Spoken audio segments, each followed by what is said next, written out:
அம்பாறையில் மாணவர்களுக்கு போதைப்பொருள் விற்பனை செய்து வந்த நபர் கைது. ஈரான் ஜனாதிபதியின் மரணம் தொடர்பில் அதிர்ச்சி வெளியிட்ட ரணில். கிளிநொச்சியில் சட்டவிரோத மணலேற்றிய 4 கைது. மட்டக்களப்பில் முள்ளிவாய்க்கால் கஞ்சி வழங்குவதை இழிவுபடுத்தி சுவரொட்டிகள். சஜித்துக்கும் அனுரவுக்கும் இடையிலான விவாதம். புதிய திகதிகளை பரிந்துரைத்த சஜித் தரப்பு. இலங்கைக்கு விஜயம் செய்யவுள்ள எலான் மஸ்க். வற்றப்பிளை கண்ணகியம்மன் ஆலய வைகாசி விசாக பொங்கல் நிகழ்வு பெருந்திரளாக வரும் மக்கள்.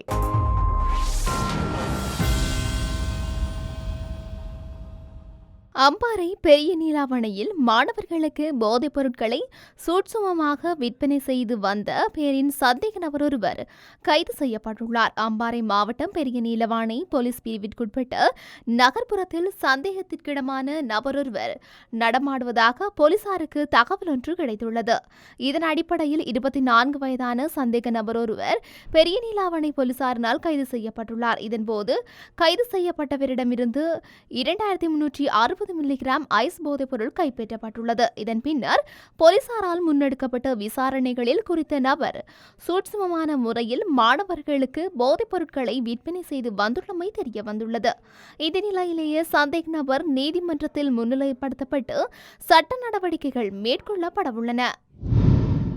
ஈரான் ஜனாதிபதி இப்ராஹிம் ரைசியின் திடீர் மரணம் தொடர்பில் இலங்கை ஜனாதிபதி ரணில் விக்ரமசிங்க அதிர்ச்சி வெளியிட்டுள்ளார்.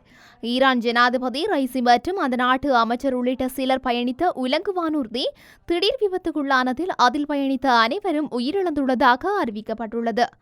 இந்த நிலையில் ரைசியின் மரணம் குறித்து சர்வதேசம் அதிர்ச்சியையும் இரங்கலையும் வெளியிட்டுள்ளது.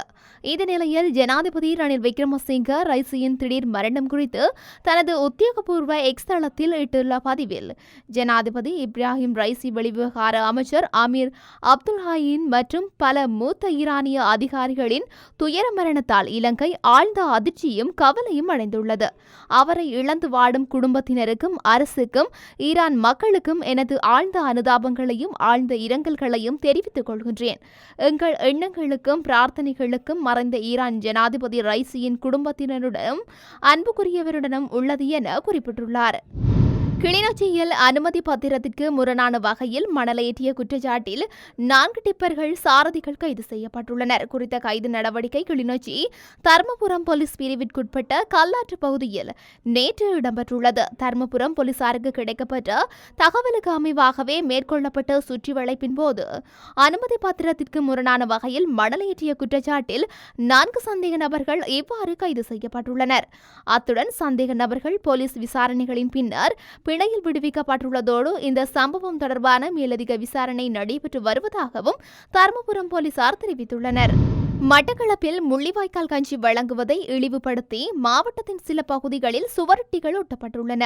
அண்மையில் முள்ளிவாய்க்கால் இணைவேந்தல் வடக்கு கிழக்கு உட்பட நாட்டின் பல பகுதிகளில் உணர்வுபூர்வமாக அனுஷ்டிக்கப்பட்டுள்ள நிலையில் மட்டக்களப்பின் சில பகுதிகளில் இவ்வாறு சுவரொட்டிகள் காட்சிப்படுத்தப்பட்டுள்ளன. குறித்த சுவரொட்டிகளில் நீங்கள் இன்னமும் ஏமாந்து கொண்டிருக்கின்றீர்களா என தலையிடப்பட்டுள்ளது.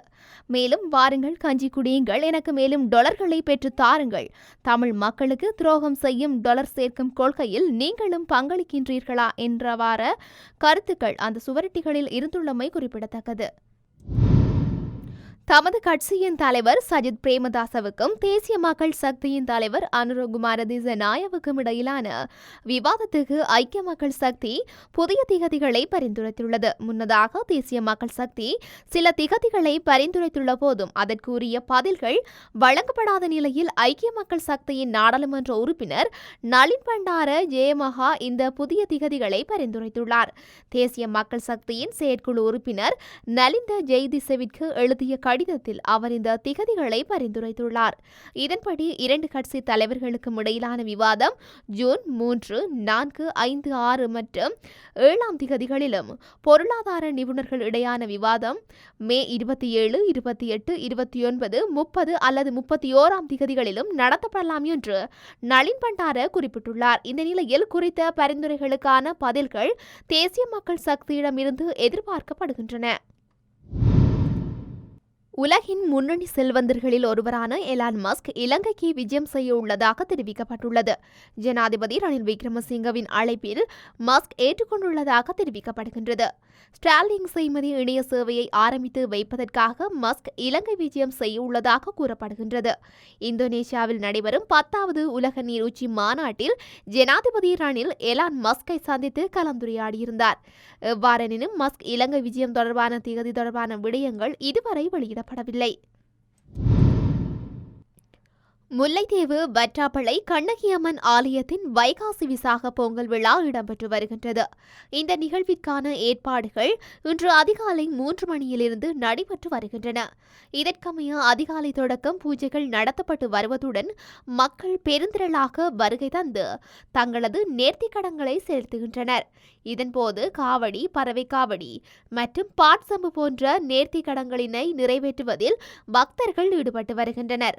அது மாத்திரமன்றி அதிகாலையிலிருந்து வற்றாப்பளை கண்ணகியம்மன் ஆலயத்திற்கு செல்லும் எல்லா வீதிகளிலும் பக்தர்கள் கால்நடையாக ஆலயத்திற்கு சென்று நேர்த்திக்கடன் செலுத்தி வருகின்றனர். இந்த நிலையில் பெருமளவு பக்தர்களை உள்ளீர்த்து வைகாசி பொங்கல் நிகழ்வு நடத்துவதற்கான ஏற்பாடுகள் மேற்கொள்ளப்பட்டு வருகின்றமை குறிப்பிடத்தக்கது.